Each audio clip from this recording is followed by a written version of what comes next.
Right, what have we got today? Boosh, it's another review, and this time it is a headlamp from Wuben. So before I start this review, I'd like to say Wuben were kind enough to send me this free of charge, and they said, look, Trailtrek, this is right up your street, so have a look at it, tell us what you think, give us an honest review, and if possible compare it with a lot of other headlamps. And I've done that, so as you can see, boosh, I spent a long time, I spent weeks testing this thing, so I've done my best. So put that to one side. Okay. And interestingly, I'm going to check it against the HC65. This is my workhorse, which I've had for a long time, and you can see that it is beat up. So I did compare to that, but we'll concentrate on the specifics of this item. So like I say, this is a review sample that I've been sent, so I'm going to give you an honest review. And I was really looking forward to having a look at this, bearing in mind it looks very similar, if I turn that around, to the Nightcore HC65. You can see even from the box there are certain similarities in philosophy of what's going on here. So this is the Wuben H1, and I like the little anime guy on here, with a max output. This is on maximum, obviously, 1200 lumens, so more than the Nightcore. This is around 1,000-ish, depending. So let's get it out of the box. Enough waffling.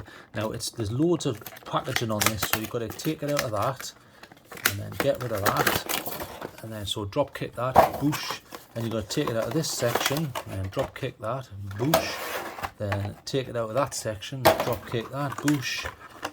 Take that out, drop kick that, boosh. Right, we're finally down to what you get. Okay, so there's the unit, but we'll just look at the extras rather rapidly. So you get some free O-rings. Now the O-rings just go between machine parts, and in this instance, your machine part is where the battery where the battery compartment is, and I'll show you that. And I'll put this back in, obviously, after testing, just so you can see exactly what it would be like out the box. So out the box, you must remove this. Basically, what this is doing is this is terminating the circuit and not allowing electricity to flow. So take that out there, boost, another thing to drop kick, and then you would place this back on. We'll have a look inside there in a minute, but I just want to quickly go over the extras. So like I say, you've got some machine bits here, so you've got a threaded section here, so this can come on and off. And there's your O-ring. In fact, we'll zoom in there. Can you see that? That's your O-ring. So that's just a rubber section. The purpose of that is to try and maintain waterproofing. So we'll zoom back out there again. So without that, or if these get shredded, you're going to lose waterproofing, and that's why they give you a spare. So you get two, which is about commensurate with a lot of the other lights that you get these days. So boosh, drop kick that. Here's the manual. I can't be bothered to read that.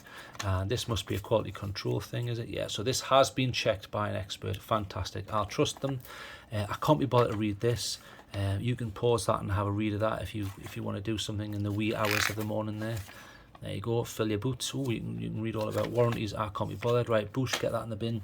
And you get a charging cable. So it is a Type A, and then on this end is micro USB. Now that's unfortunate. I would have preferred to have seen a newer light now come with Type C. And the reason for that is, if I find a Type C, there's a Type C. So we'll compare. So this is the old-fashioned type, the micro USB. You can see it has to be put in a specific orientation due to the design of it there.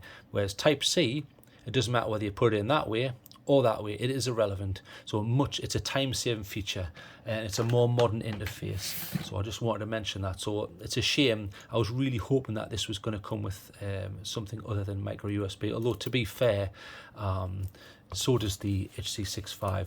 But you could argue, well, this is a lot older, so okay, fair enough. So I might knock off a mark for using an old standard here, but we'll have a look at it. Now I'm going to keep this cable so I can show you the charging, but I'll show you the unit here.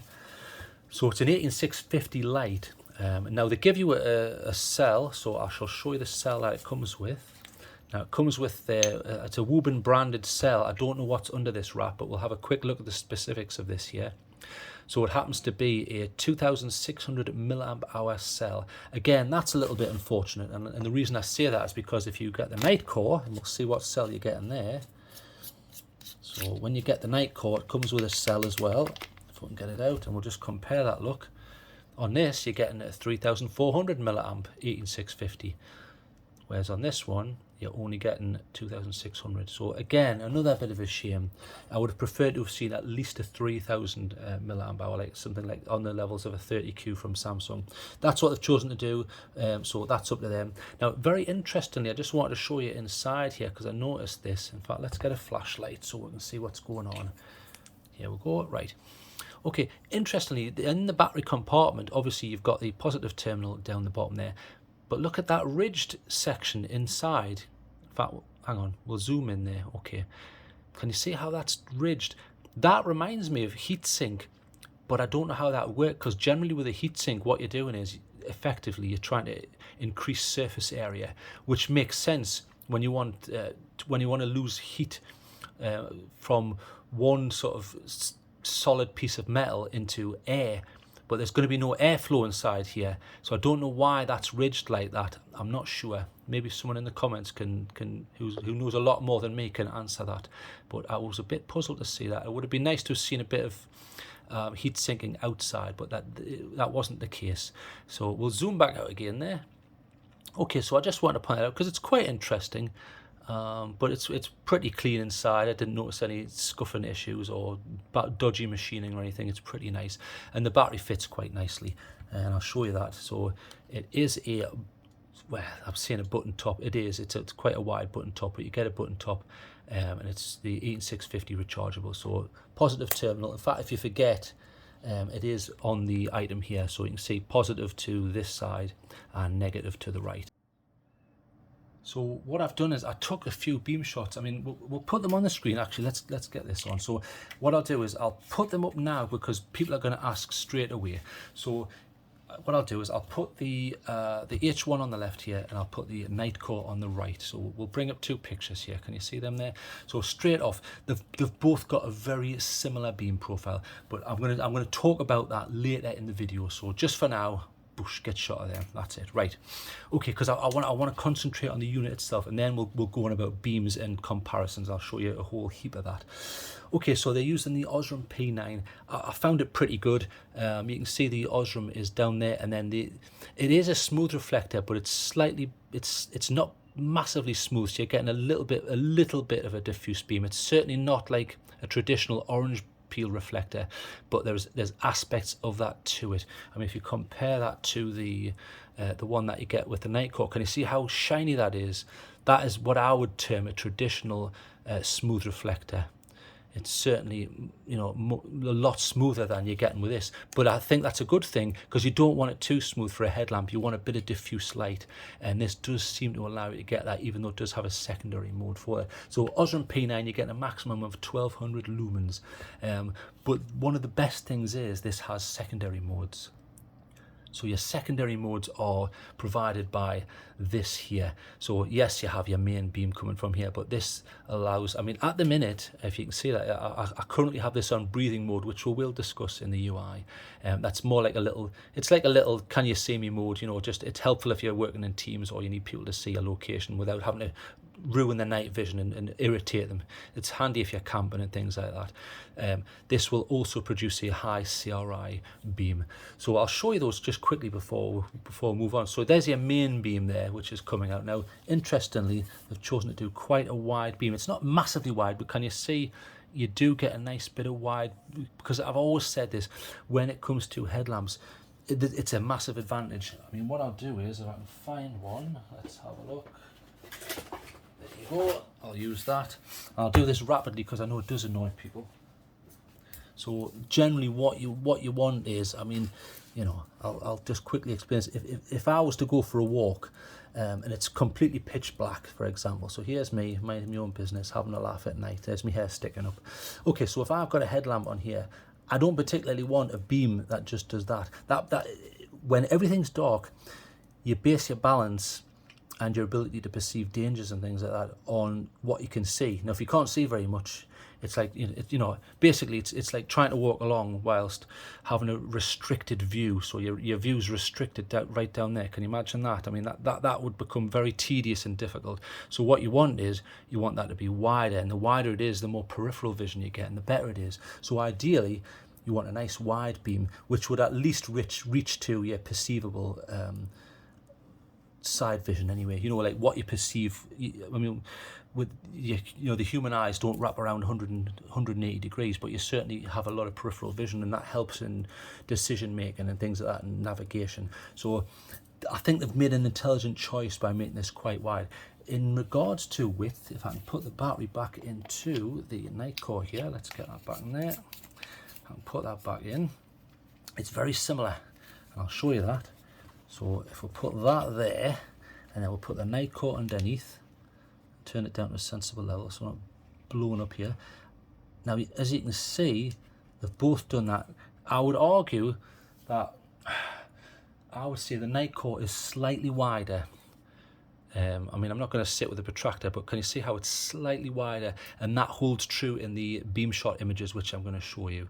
In fact, we'll bring them back up now and I'll show you. Okay, so here's your two shots. So you've got the night core on the left and the H1 on the right. Okay, so what we can see is, can you see how there's a slight width difference in regards to the night core? The night core gives you slightly more peripheral vision, but you might notice that you seem to get more through and a slight advantage in brightness on the H1. So what I'll do is, can you see right in the distance you've got some, in fact what I'll do is, right, we'll zoom in. Okay, if we zoom in, between those two trees you've got like a stump. Now if we zoom right in, you can see that the H1 zoomed in has got better throw. You're able to see that much more easily than you are on the night core. So if you want a bit more throw, you could argue that the H1 is better. Whereas if you want slightly wider width, which whether you need that or not doesn't matter because they're both quite wide anyway, you could argue that the night core is better. Okay, so we'll get rid of those pictures. Poof, there you go, right, they're gone. So turn that back off. So I just wanted to mention that because I like zooming in and showing people these things, because I had a few comments from people saying, oh, you like this one better than that one. And look, all I do is I test these things and I show you the data that I'm looking at. That's the data that I've collected, and I have to see what I see. And what I'm seeing here is this seems to throw better. It's slightly brighter, you know, on paper it certainly is, but that's not really much in actuality. But looking at it, it's much better, but there's a slight width advantage on the night core. But anyway, you've also got a Flurry Beam. So you've got your main beam, which is, well, I'll go into the UI later, but you've also got, if we turn that off, you've got this. Now, this is a high CRI light. Now, can you see how wide that is? I used this for some walks and it was really good. And one of the things I like about this is, I know off the top of my head that as long as the battery's fully charged, you're going to get around 24, 25 hours of use out of this light. So it's great for camping and things like that. You can just turn it on. If you're on a multi-day camp and you use that a couple of nights without charging, you know that that's going to last you, and it's enough to walk by. Slightly less able to walk by is the red light. But the red light doesn't ruin night vision. It's much easier on other people's eyes, especially if you're sitting in groups and facing someone and talking to them. There's nothing worse than someone having the main beam on. It goes right in your face and it's extremely irritating, whereas this isn't. Same with the high CRI. I was able to walk with this. It's not as easy, but it's certainly easier to walk but with the high CRI. And in regards to this, when they say high CRI, what they mean is it's got a better colour rendering index. In other words, it's more pleasant to the eye to look at. You're getting more of the gamut of colours coming back that you would get from natural light, whereas something like with a around 70 sort of CRI, it looks faker. You're losing out on some of those colours. So interesting though, and nice, you know, I appreciate the fact that you've got all these extra modes. I think that's really good. So we'll turn that off. So this is an IPX68 they're saying. So IPX just stands for ingress protection. In other words, they're saying IPX6, dust won't get in this, which I would agree, that's probably true. And they're saying you can put this in 2 meters of water, you know, pushing down over it for an hour and it will not get in. I don't know about that because the problem is it uses a flap. Now imagine if that's knocked like that. Right, now if it starts raining, what happens? Look, if that starts raining, water is going to get in there. That's why I dislike these flaps. But according to them, if this is properly seated and this is in good working order, they're claiming that that can go into water. That may be true, although I would caution there and say I've seen flaps perish or come off and or be like that, and then water can't get in. So that's less advantageous as to how they've done it on the night core. On the night core, I'll show you, it's behind a O-ringed screwed section.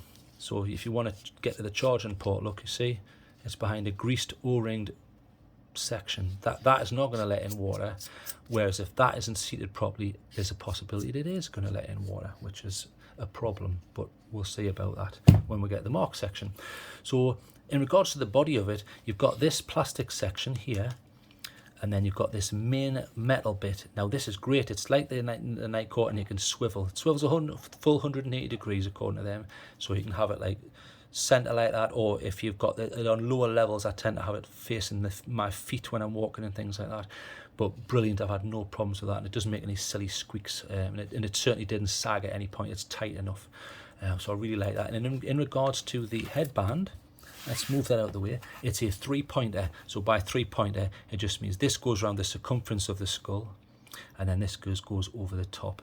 I prefer that, especially when you've got you know, as lights get bigger, they need more support. If you try and just use a 2-pointer, what happens is you get sag, and it just some of them are pretty useless unless you make it really tight. But then it's like, you know, trying to screw, you know, trying to make your head pop. It's so tight, ridiculous. Whereas this was fantastic. I had no problems with this. I used it for hours, and it is adjustable. And interestingly, it has like it's almost like a sticky gel. Watch, although this is, you can see, look, this is stretchy. This is like a stretchy elastic, but you have this on. I found this extremely comfortable. The Nightcore lacks this. The Nightcore is just a traditional sort of granny's knicker elastic, whereas this had this on. I really like this. I think someone commented on one of my other videos. It may have been a lumen top triple emitter headlamp or something like that, or it might have been the UT32 by Nightcore, one of them, and it had this effect on, and I liked it. They said it was something to do with sweat. I didn't build up that much of a sweat, but I had no issues with it, and it was very comfortable. Same with this, there was no sharp protrusions. I had no issues, and I wore it extensively. Brilliant. So I think they've done a great job on that, and I like the way it comes pre-done, because you can get in a bit of a muddle with some of them the way they come. So brilliant, I've had no problems with that, and it seems like decent quality. Okay, so in regards drop rating on this, it's 1 meter. I would have preferred to have seen at least 1.5 to 2, because bearing in mind, unlike a traditional flashlight, this is going to be held up at head height at least. So you would think that that would necessitate the fact that you would need a greater drop resistance. Although, to be fair, it's pretty hard. It's metal all over, apart from, you know, any bit that's going to hit is going to be metal apart from this section. It looks hard wearing. I've had no problems. There's been no rattles or anything funny. So there is USB charging on this, and it's quick access, so you've got a flap. So if I go and get my X-Tar, there it is, right, we've got the trusty X-Tar. This is my power bank. So what we'll do is we'll use the cable that came with it. So you stick your type A into your charging device, and then the micro USB end needs to go in the side here. So you would pull that down, and then this has to go in the correct orientation. So we'll plug that in there.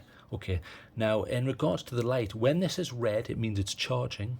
When that turns blue, it means that the battery is fully charged, and it will automatically cut out charging. So that was a nice feature. Also, in regards to charging, I noticed this charged quite rapidly. They're claiming as long as you use a device that can output enough juice, they're saying it can go up to 2 amps. So if you've got, you know, if a device that's outputting enough, it will charge fast. In comparison to the 6.5 from Nightcore, this takes forever. If the battery is really low, it takes hours and hours and hours, whereas this was relatively rapid, because I have charged it many times, because I've been out again and again and again. And in regards, the battery should be nearly full, but it charges at around 5 volts, and at this moment in time it's hitting about 0.7 of an amp. But they're saying it can go up to 2 amp if you're using the right cable and the right device which can support that level of juice going out. Nice to see, but again, I would prefer to have seen type C. It's a shame. And in regards to charging, it will work. I'll just show you that when it's charging. That's an excellent feature. When you're camping, you don't want to have to leave that somewhere charging whilst you sit in the dark like a caveman waiting for it to charge up. You want to be able to put that on a low level like that, you know, do a bit of cooking or whatever. Yes, it's just enough to get by. Do a bit of cooking whilst that charges and catches up. It's a fantastic feature. That also, if you bear in mind, as long as it's not raining, if you can get a long enough cable and have one of these in your pocket, if you're doing a night hike and put this on a low enough level so it's not going to run down completely, you've got the ability to constantly charge it whilst it's in use. I love that feature. Not all lights have that. So well done, Wuben, for putting that in. So that's your flap, and then underneath is the button, and it's just a simple clicky. So in regards to the beam, like I say, I loved it. There was no pulse width modulation or anything like that. They're using some form of either constant voltage system here, so there was no flickery or flashing, and I really enjoyed it. So it's been spot on so far. And in regards to wear and tear, I haven't noticed anything. I've had this in pockets and banged around in cars. It's doing absolutely fine so far, but it's still early days. I've only used this for a couple of weeks now in total. So we'll quickly go over the UI, move them out of the way. So in regards to UI, it's pretty simple. So you've just got one switch, so on and off. It's as simple as that, and it's got memory mode, so it's remembering what you were doing. Okay, so you've got moon mode, which is 1 lumen, and they're saying on their figures anyway, on this cell you should get around 500 hours. If you want to go to the next one, you just press and hold. There you go. So that's low, 80 lumens, they're saying around 14 hours in total runtime. Hold again. So that's medium, that's 400 lumens, pretty good, 2.6 hours. And then that's your brightest there, high. Now, maximum 1200 lumens, but bear in mind there is a time step down in this. So after 60 seconds, it'll automatically, in order to save the battery and save the fact that heat is going to start rising to an exponential level, what unfortunately happens is it's going to have to step down. So after 60 seconds, it must step down, but it steps down to around 500, and then it can maintain that for around 2 hours from a full cell. So that's not bad, to be quite honest with you. And it's certainly bright enough. I tried it on the different modes, and even on this secondary CRI mode from the secondary light, I was able to walk. So you've always got that as backup anyway. So turn that off. And it never got particularly hot. And if you look, it is actually held off the head. You've got a gap between the bracket here and the item itself. You can see light through there. So I never had any problems. And when you actuate the button, you don't touch this section anyway, you're touching the side, and that never really got hot either. I noticed this got a little bit hot, but it depended on what I was doing, or if I was going up and down hills and things like that. But it did a decent job, and it will step down when necessary. So those are your main modes, and then obviously you have your secondary mode here on this. It's kind of like a TIR. You've got this plastic section, and it's almost dimpled, if you can see there. It's hard to see. There you go. It's like a dimpled section, so it gives you a nice wide diffuse light. So instead of just clicking on or off, what you do is you click all the way in. So you click all the way in, and then you get your secondary mode. So it's starting on the high CRI mode there. So on the high CRI mode, they're saying that's only outputting about 10 lumens, but the benefit of that is it's giving you 25 hours of runtime. And the next mode is red, so hold it down again. Remember, all the way in with the button. There's your red mode. 10 lumens again, but that gives you 30 hours. I presume that's slightly less energetic than the other mode, so it lasts slightly longer.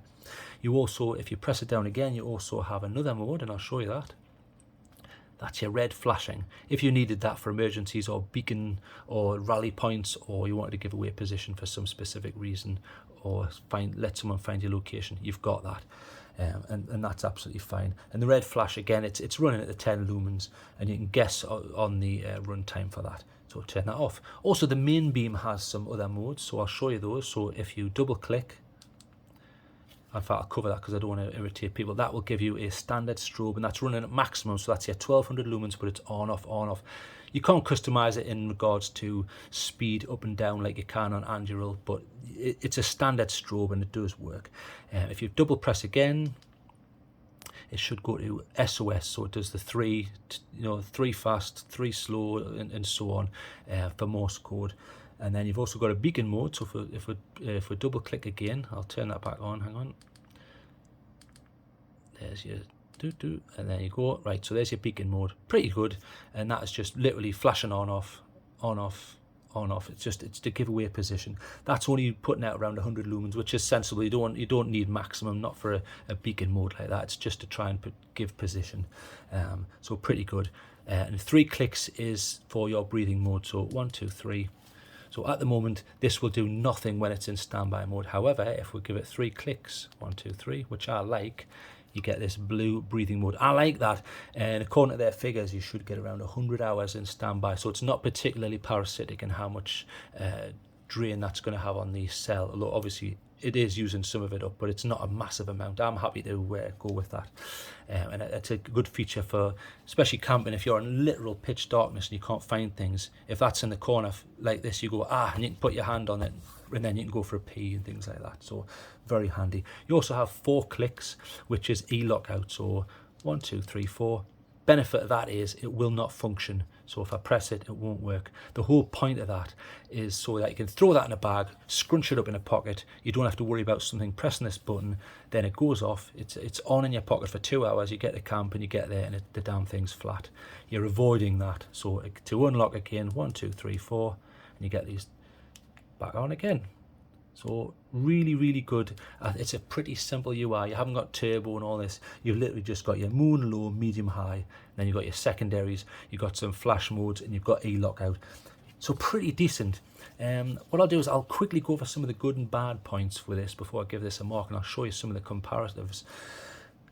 The biggest benefit for this is price. I had a look at this just recently and it was about $30. Compare that to the Nightcore, at least double. So what you've got to ask yourself, what are the differences? Well, obviously this comes with the Nightcore name, and you know that I've used this for many years and I love it, and it's rock solid, even though it's been bashed around from here to hell and back. I would argue it's more waterproof, despite what they may claim, either of these manufacturers, because it's behind a O-ringed sort of structure. That's going to be slightly more resilient than this. If this is knocked, and you drop that in water or whatever, or it's raining, there's a chance water's going to get in there, which is slightly unfortunate. So really, this has a slightly wider beam, but this appears to throw further, according to the beam shots I'm taking and what I'm seeing in person. They both have the sort of high CRI mode here and what have you. It's a very hard one, really. I mean, in regards to this one, brilliant price. It's charged faster than the Nightcore. It's got pretty fast charge and comes with a cell, but it's only 2,600 milliamp hours, which is a bit of an unfortunate thing. It's got a great beam. I really liked it going out for walks on multiple occasions. I do like it. You've got your auxiliary light, you've got your red light. It comes with a 5-year warranty. In fact, where's the box? There's the box there. Okay, right. So if we go to the actual box that it comes in, you'll notice here, 5-year warranty. That instills a bit of trust in me. I like to see that, because some lights either have nothing or they'll have a year, whereas 5-year, that fills me with a lot of confidence, which is incredible at this price. $30. That's incredible for quite a fully featured light. I think they've done a decent job. I mean, cons, it's not Type C. I really wish it was. That would have really given this a high mark, because it would future-proof it a bit more. The USB flap, you could argue, okay, if I knock that off, forget, and it starts raining, there could be an issue there. Although not everybody, I realise, who's watching this is going to go out and walking in the rain. I do, but that's just something you want to think about. Sometimes another issue I noticed was I would sometimes press the flap rather than the button because they feel rather similar. Yes, that's got a little bit more of a texture on. In fact, I'll show you there. See, the button does have a texture, but when you've got gloves on or you're absolutely freezing cold, which I was on many occasions, I mean, in a lot of the beam shots, you might see my breath because it was so cold. When you've got cold fingers, you can't always detect tiny little braille-like surfaces like that. You just feel a structure. So I would sometimes get confused now to think, why is it not working? Oh, there's the button. So that was a little tiny bit of an issue, but you could argue I'm being very, very picky there. But I have to be. That's the whole point of my reviews here. And I just wish that the cell was larger, at least 3,000 or 3,400 milliamp hours. But it does come with the kit, so fair enough. They do give you a cable. I know a lot of these manufacturers aren't giving you cables now, but you do get that. So quickly comparing this, the main competitor I can think of is the Nightcore. This is more expensive. It's got a better charging system in that it's more waterproof, although this charges faster, the H1. This has a slightly wider beam, although you may or may not notice it has a tiny little bit of green in it. So if you're a tint snob, you may not like that, but I will mention that because I noticed that, but I've never marked it down because of this, because I use this, and you don't notice it until you're directly comparing the two of them. This seems a little bit whiter. the high CRI modes both work. They both give you a Flurry Beam. It's just price. It comes down to price on these ones. That's massively priced. That isn't. So most people would probably go for this, to be honest. I did compare it with a lot of what I call 90-degree right angle lights. We'll quickly go over them. I don't want to belabor the point so people are falling asleep here. So in regards to that, you've got the, I'll put these into two piles. So you've got luminite, and there. Okay, so these ones are around 800 to 1,000 lumens, similar kind of ballpark, although this is outputting more. You've got the classic, the Skill Hunt HO3. I still like this, although you may be aware the HO4 is out now. I haven't tested that because it's so similar I didn't bother. This is a lovely slim light with a mag base, so you can put that on things and on metal surfaces and have it there. Very, very good UI, although it may be too complex for two, and heat sinks were great. See how deep they are? I really like this light, and it has a TIR here, so you get a nice diffuse beam. You know, compare that to this, where see you've got the hot spot in the middle there, and then you've got your spill at the sides here, whereas this is sort of one diffuse beam. You can you see there doesn't appear to be a hot spot or a spill. It's all one continuous light. This is probably better for up close, but you could argue, well, that's irrelevant because you would just go to the secondary mode. You know, you would just go to that mode there, which has exactly the same effect as this. Okay, fair enough. So that's that one. I compared it to the H1. I quite like the tint on this one, if I remember. Yeah, it's got quite a nice rosy tint, but UI was just okay, and it was a little bit underwhelming, this one, although Convoy do make some good lights. I'm not having to go at Convoy there. That was that one. I tested it with one of my all-time favourites for right angle lights. I love the SP40. Love it. So fun. Excellent price. Because of the width of this bowl here, you get a nice wide beam, and I'll show you that. Yes, this has the hot spot just like this light and the spill here, but look how wide that is. You see how it's all the way over there? In fact, it's out of range of, if I put that there, it's reaching both sides of what this camera lens can see here. So extremely underrated light, this. I think this was really good. This is around the same price as this, but you could argue this is better because this has secondary modes in red light, whereas this certainly doesn't. But you could also say, well, okay, it can be used in different ways and held differently, whereas that's just for the head, basically. Okay, that could be an argument. It depends what it is that you're after. I did compare it with the Luminite Compass R. Beautiful light. This almost has like a sort of whitey, bluey beam. Beautiful, nice, wide TIR there, you can see. Very similar to the Army Tech, although the Army Tech is a different tint. I'll show you that in a moment. Also, very similar head to the H2R Nova by Olight. But again, you're getting around 1,000 lumens from this. Beautiful, but very expensive. But it has an excellent clip in and clip out system for the head, which I highly appreciated. And this has mag charging, whereas this doesn't. But you need to use their mag charger, although it does work with the Olight one because I did test it. Okay, or you go for something a bit more, you know, it looks like a chef's hammer. I mean, I did all the jokes on the review with this. You can knock a nail in with it. And it has auxiliary lights. Can you see those blue lights? They're on all the time, and then they go off when you use it. But bit of a strange beam on this, and it was just too heavy. Massive weight there. Listen, you know, that's like dropping a blinking bowling ball, that. Boosh. It's like working on a building site. Okay, so that was okay. And I did compare it with this. If you really want a super yellowy tint, this is probably better. This actually has a dual setup, so I'll turn it on. So you have a white setup here, which is, and I'll show you, the white setup, that is a orange peel reflector. And then you have a smooth reflector to get you a bit of distance, which is, look at that. Now they're totally different tint there in comparison. Look, this is very white. Look at them together. That almost looks blue in comparison. See, this is way past sort of sunlight. This is way down, but it's to try and get a bit of throw. But I think this gets enough throw for a headlamp. It's certainly in my opinion anyway. And if you want a bit more power, but you still want a 90-degree one, you've got the Wizard Pro V3. The V4's out now. I think it's called a C2, confusingly. I don't understand why. But look, nice TIR, beautiful diffuse beam, and a lovely tint there. I've used this camping multiple times, not had any problems, but massive price in comparison to that. Big price. And the same with the Olight, the H2R Nova. Nice TIR beam, very powerful. Boom, lovely, you know, way over 1,000. But again, the problem is price. So if really, to give this a mark, let's move that out of the way. To give this a mark, I have to base it on the fact that the price is fantastic. So there's a high mark. I'm annoyed that it isn't Type C, so knock a bit off for that. The band's really good. The beam width is brilliant. You've got auxiliary light, you've got a 5-year warranty. If I'm being honest, and I am, I have to give this, at this price, I have to give this a 9.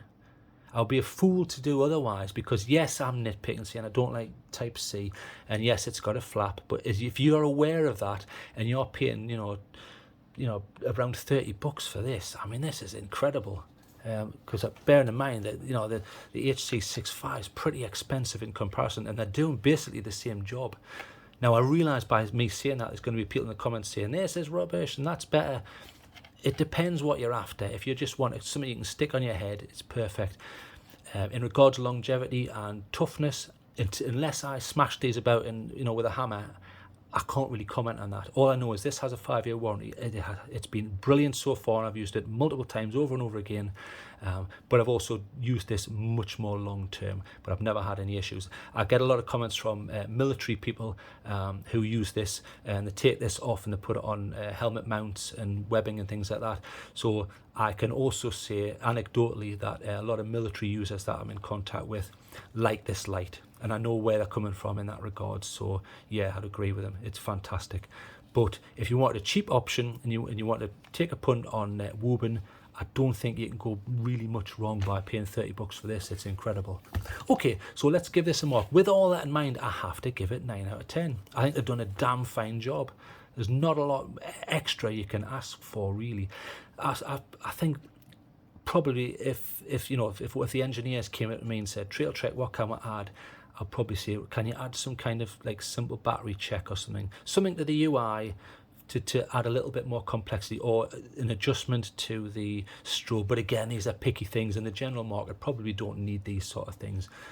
But I think for what it does a good job. So enough of me waffling. I've done loads and loads of comparisons. In fact, I nearly made myself ill going up and down a set of stairs multiple times over and over and over again, getting out of breath in the freezing cold. And I did other tests. So I've done as much as possible to try and show it side by side with other lights. So I hope that's enough. But well done, Wuben. 9 out of 10. If you're going to do a remake of this or a V2, come on, Type C and try and get this behind some sort of section. But you've done a fantastic job. This is a 9 out of 10 light. It's a no-brainer. At this price, it's fantastic. You're certainly going to start competing with the market for the SP40, because this is a cheap light and it's fantastic, and I think you've done the same here. So well done. Enough of me waffling. I'm going to get out. So here comes some beam shots. So goodbye.